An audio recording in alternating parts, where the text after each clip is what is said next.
नमस्कार। मैं हूँ ज्योतिषाचार्य नीलम शर्मा।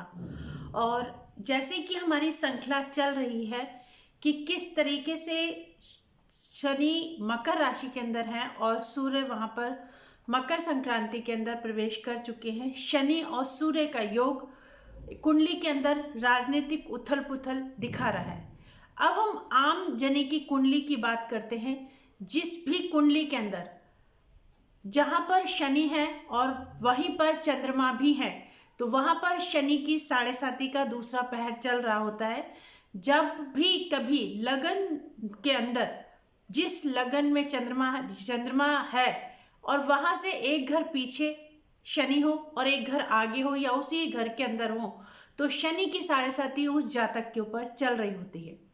ये 2700 दिन चलती है कुंडली के अंदर, जिसका स्थानीय मान माना जाता है कि शनि की साढ़े साती जब चलती है तो 2700 दिन असर करती है व्यक्ति के ऊपर।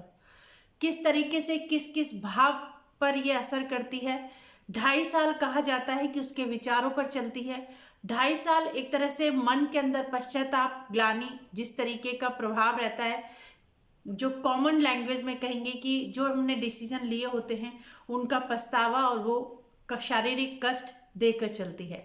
और उतरते पैर की साढ़े साती जो है वो कहीं ना कहीं सुखदाई मानी गई है। मकर राशि और कुंभ राशि उसकी खुद की राशि है।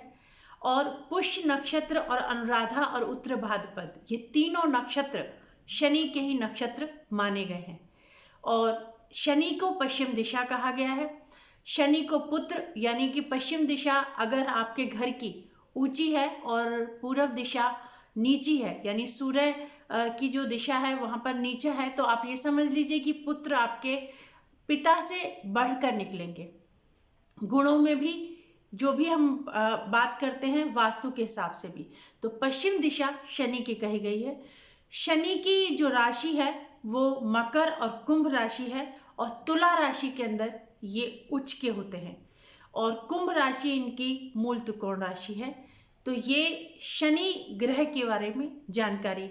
शनि को सूर्य पुत्र कहा गया है और सौर परिवार के अंदर सबसे आखिर में और सबसे बड़ा प्लैनेट कहा गया है। इनका रंग नीला है और रतन जो है वो नीलम इसके लिए कहा गया है कि धारण करें अगर शनि कुंडली में अच्छा जा रहा है। अगर किसी की कुंडली के अंदर शनि की साढ़े साती, ऐसा नहीं कि सभी के लिए जो है भयावह स्थिति लेती है, भयानक स्थिति लेती है। जिनका भी शनि की महादशा, अंतरदशा, शनि की साढ़े साती अगर अच्छी जा रही है तो वो आंखों के अंदर सुरमा लगा सकते हैं, काले नीले कपड़े धारण कर सकते हैं और शनि का रतन नीलम भी धारण कर सकते हैं। यहाँ आपको मैंने शनि की जानकारी दी। शनि चंद्रमा के साथ जब भी आते हैं तो विष योग की उत्पत्ति करते हैं। विष योग जिंदगी के अंदर काफी भयंकर योगों में से हो जाता है। व्यक्ति थोड़ा क्या बहुत ज्यादा वहमी हो जाता है, एक बात को कई बार बोलता है, करता है। उसने अगर एक बार हाथ धो भी लिए तो वो पुनः पुनः हाथ धोएगा, उसको बार बार संतुष्टि नहीं होगी।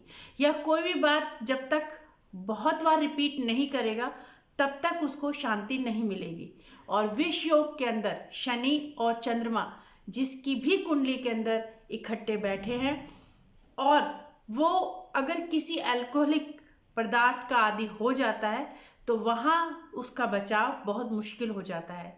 यहाँ हम कहेंगे कि शनि विष योग अगर बन रहा है तो कहीं ना कहीं पीछे वो इस तरीके के कर्म लेके आया है जिसमें ये कहा जाएगा कि अगर वो जिस कुत्ते को रोज खाना भी खिला रहा है वो भी कभी उसको काट सकता है। विष योग इस तरीके का योग अगर कुंडली के अंदर बनता है तो वो बहुत सारे शुभ योगों को समाप्त भी कर देता है।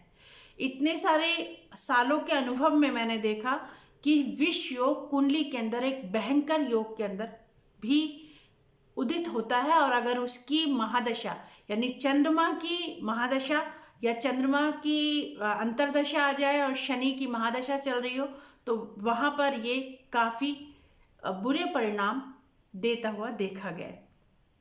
अब बात कर रही हूं मैं कि चंद्रमा और शनि जहां है और वहां सूर्य भी आ जाए और चंद्रमा अस्त हो जाए तो वहां पर अमावस्या दोष लगता है। अमावस्या में चंद्रमा अस्त हो जाता है और विष योग भी बन रहा है। तो ये एक अपने आप में ही बहुत ही कॉम्प्लिकेटेड स्थिति बनेगी, जो कि इस पीरियड के अंदर बन सकती है जिनकी भी मकर राशि है।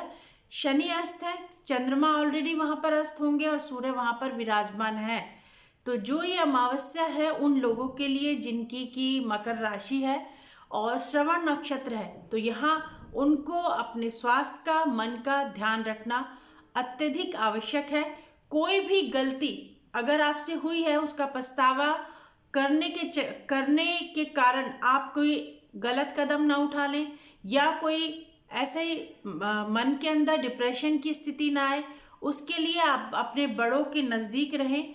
अगर बच्चे हैं तो माँ के नज़दीक रहें, नहीं तो पॉजिटिव विचार के साथ अपने जीवन को यापन करें। गलतियाँ करते हैं तो ही व्यक्ति महान बनता है, और गलतियाँ दोबारा ना हो इस बात का विशेष ध्यान रखना चाहिए।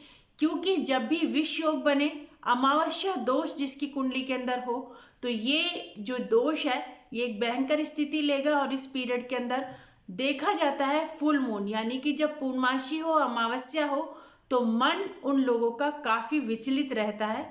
उसके लिए उपाय है कि आप सूर्य आराधना करें और चंद्रमा के नीचे मेडिटेशन करें, दूध दही पनीर का सेवन करें और ब्लैक चीज़ों से अवॉइड करें। तो जिनकी भी कुंडली के अंदर इस तरीके के योग हैं, अगर वो अपना ध्यान रखेंगे तो उनको ये स्थिति आसानी से क्रॉस हो जाएगी और उनको कुंडली का दोष नहीं लगेगा। तो इसी तरीके की छोटी बहुत महत्वपूर्ण जानकारियाँ लेकर आपके समक्ष हम आते रहेंगे अपने YouTube channel astro Neelam Sharma के थ्रू। और जो भी आपकी क्वारीज हैं वो आप कमेंट बॉक्स में जाकर पूछ सकते हैं।